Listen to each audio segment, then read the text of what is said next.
අනන්ත වූ බුදුගුණ බලෙන් ඔයාලට යහපතක්ම වේවා කියලා මම හදවතින්ම ප්‍රාර්ථනා කරනවා.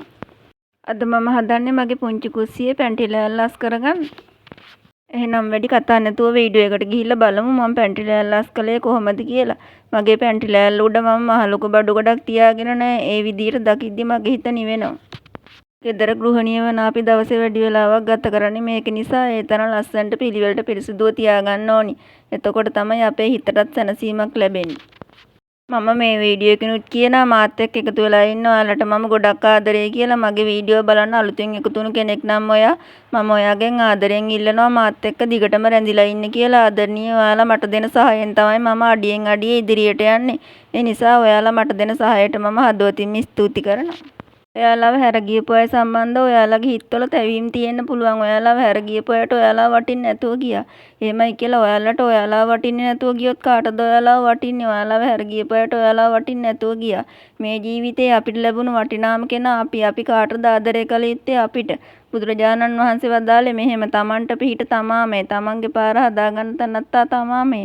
නිසා තමන්ව සංවර කරගන්න තමන්ට ගමන් යනින්න අස්පයාට ආදරය කරන රියදුරෙක් වගේ ඔබට ආදරය කරන්න. ඒක පුදුම ලස්සනක්. මේ පුංචි ධර්ම දේශනාව දේශනා කළේ අංගුම්පුරේ අමිතදීප ස්වාමීන් වහන්සේ. එම ස්වාමීන් වහන්සේටත් නිදුක් නිරෝගී භාවය අත් වේවා. තව තවත් ධර්මයේ දේශනා කිරීමට ශක්තිය ධෛර්යය ලැබේවා. මං හීනම උපහීනාසේ හැංගුණ ලස්සනම හීනේ තමයි මගේම කියලා ලස්සන පොඩි කුස්සියක්.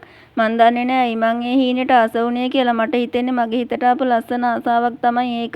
ඒක හීනයක් වුණත් මට ඒ හීනේ හැබෑ කරගන්නම හිතුණා. වෛවාරණ කුස්සියකට වඩා මගේ හිතේ තිබුණෙම උදේට රේලිය මුළු කුස්සියටම වැටෙන තරම් ජනෙල් දාපු පුංචි කාමර කෑල්ලක්. පිරෙන්න බඩමුට්ටු නැති වුණත් අවශ්‍ය දේවල් එක්ක ලස්සන හිත නිවන වටපිටාවක් තමයි මං ඒ කාමර කෑල්ල ඇතුලේ මැව්වේ. ඉස්සර මගේ මහගෙදර තිබුණේ පුංචි කුස්සියක්. නමුත් ඒක මට ලස්සනයි. මගේ හිතේ ඇඳිලා තියෙන මගේ පුංචි කුස්සි කෑල්ලේ මං ගත කරන මොහොතවල් වලට මං ගොඩක් ආසයි. කෙනෙක්ට මගේ මේ ආසාව විහිළුවක් හැටියට පේන්න පුළුවන්. නමුත් ජීවිතයේ සැනසීම ලබන්න නම් සරල විය යුතුයි. ඉතින් මම මේ කිව්ව ලස්සන හීන සැබෑවක් වෙයි. එදාට මම ගොඩක් සතුටින් ඉඳී. හැම මොහොතකම සතුටින් ඉන්න බලන්න. ජීවිතේ සමහර කාල තියෙනවා ජීවිතේ අන්තයටම වැටලා අසරණ වෙන. මම නම් මගේ හීන බලාපොරොත්තු වෙනුවෙන් ඒ හැම දුකක් අසරණකමක්ම හංගන් hina වෙලා ජීවිතේට මුහුණ දෙනවා.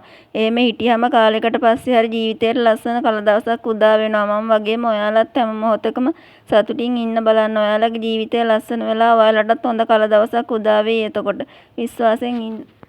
අතීතය කියන්නේ මට නම් අතීතයක්ම විතරයි. දැන් මගේ ළඟ තියෙන්නේ අතීතයෙන් උගත් පාඩම් විතරයි. එතනින් එහාට මට අතීතයෙන් වැඩක් නැහැ. දැන් මට ඕන මං එක්ක ජීවත් වෙලා මං දැකපු හීනවලට යන්න. හීන එකින් එක හැබෑ කරගන්න. ඔයාලටත් එහෙමද? ඔයාලට මගේ වීඩියෝ හොඳයි නම් මගේ වීඩියෝ වලින් ඔයාලගේ ජීවිතවලට ගන්න දේවල් තියෙනවා නම් මගේ වීඩියෝ බලලා ඔයාලගේ ජීවිතයට වැදගත් දෙයක් අරගෙන ඔයාලගේ ජීවිත ලස්සනට හදාගන්න. ඒ තමයි මට ඔයාලට කරන්න පුළුවන් ලොකුම උපකාරය. ඔය ඉතින් සිංක් එක ළඟ පිහදාලා පිරිසුදු කරගන්න ගමන් තමයි කුස්සියේ පිරිසුදුවටම තියෙන්න ඕන සිංක් එක ළඟ තමයි. අපි වළම් පිඟන් හොදනවා වගේම අපි කැමරට ගන්න ආහාර ද්‍රව්‍ය හොදන්නෙත් එතන නිසා පිරිසුදුවටම තියෙන්න ඕන කුස්සියේ සිංක් එක ළඟ තමයි. මම නම් සිංක් එක ඇතුළ පිරිසුදු කරන්න භාවිතා කරන්නේ වළම් පිඟන් හොදන ඩිෂ් වොෂ් එකම තමයි. දැන් ඔය කරන්න හදන්නේ හොඳින් පිහදාපු පැන්ටි ලෑල්ල උඩට මම දාන ඉටි කොලේ දාන්න තමයි. තාම කොන්ක්‍රීට් විතරක් තියෙන මගේ පැන්ටි ලෑල්ල කොච්චර පිහදැම්මත් පිරිසිදු කරලා දූවිලි ඒ නිසා නිතරම පිරිසිදු කරන්න වෙනවා. තනි ඉටි කොලයක් දාලා ඒකට උඩින් ඝන සුදු පාට ඉටි කොලයක් දැම්මහම වතුරෙන් වැටුනහම පිරිසිදු කරන්න ලේසි. තාම කොන්ක්‍රීට් බැමි තියෙන ඔයාලටත් මේක මේ හොඳයි. මේ ඉටි කොල පොත් කඩවල එහෙම ගන්න තියෙනවා. කුස්සිය අස් කරන එක පියවරෙන් පියවර වීඩියෝ වශයෙන් ගේන්නම්. නැත්නම් වීඩියෝ එක ගොඩක් දිග වෙනවා. ඔයාලටත් බලන්න එපා වෙයි. ඒ විදියට සම්පූර්ණ පැන්ටි බෑම උඩටම මම ඉටි කොලේ දාගත්තා. ඊට පස්සේ මට තියෙන පුංචි බඩු බාණ්ඩ කොටස පැන්ටි බෑම උඩ පිළිවෙලට තියාගත්තා. මේ සරලකමට මම නම් ආසයි. එහෙනම් මම අදට ගිහින් එන්නම්. මම නැවත එනකන් ඔයාලා පරිස්සමෙන් සතුටින් ඉන්න. ඔයාලා හැමෝටම බුදු සරණයි. සියලු දෙවි රැකවරණයි.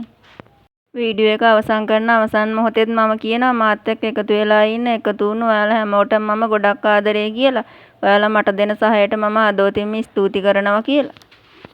මගේ වීඩියෝ එක ඉවර වෙනකම් බලාගෙන ඉඳලා මාව අහගෙන ඉඳලා ඔයාලගේ ජීවිතේට වැදගත් යමක් ගත්තා නම් ඒ තමයි මගේ සතුට. මම ඔයාලගේ ආදරණීය නව්. වීඩියෝ එක අවසන් වෙනකම්ම බලලා මට සහාය වෙන්න කියලා මම ඔයාලගෙන් ආදරෙන් ඉල්ලනවා. ඒ තමයි මම ඔයාලගෙන් බලාපොරොත්තු වෙන එකම දේ. දත් කියනවා මට හිත ගිය හැමෝගෙම වීඩියෝ මම පුළුවන් වෙලාවට බලන්නම්. කමෙන්ට් දාන්න බැරි වුණාට තරහ වෙන්න එපා හොඳේ. බලන්න නැතුව නම් ඉන්නේ නෑ අනිවාර්යෙන්ම බලනවා. මගේ වීඩියෝ බලලා මට ආදරෙන් ඔයාලා සහාය වෙනවා වගේම මමත් ඔයාලට ඔයාලගේ වීඩියෝ බලලා සහාය වෙනවා. ඔයාලගේ ආයුෂ බොහෝ වේවා, වර්ණයෙන් වැඩේවා, ප්‍රඥාව වැඩේවා, සැප සම්පත් ලැබේවා. ජීවිතවලට බලපෑවා වූ අපල උපද්‍රව දුරු වී නිදුක් නිරෝගී වී වාසනාවන්ත ජීවිතයක් ගත කිරීමට ශක්තිය ධෛර්යය ඔයාලට ලැබේවා කියලා මම හදවතින්ම ප්‍රාර්ථනා කරනවා ඔයාලා හැමෝටම.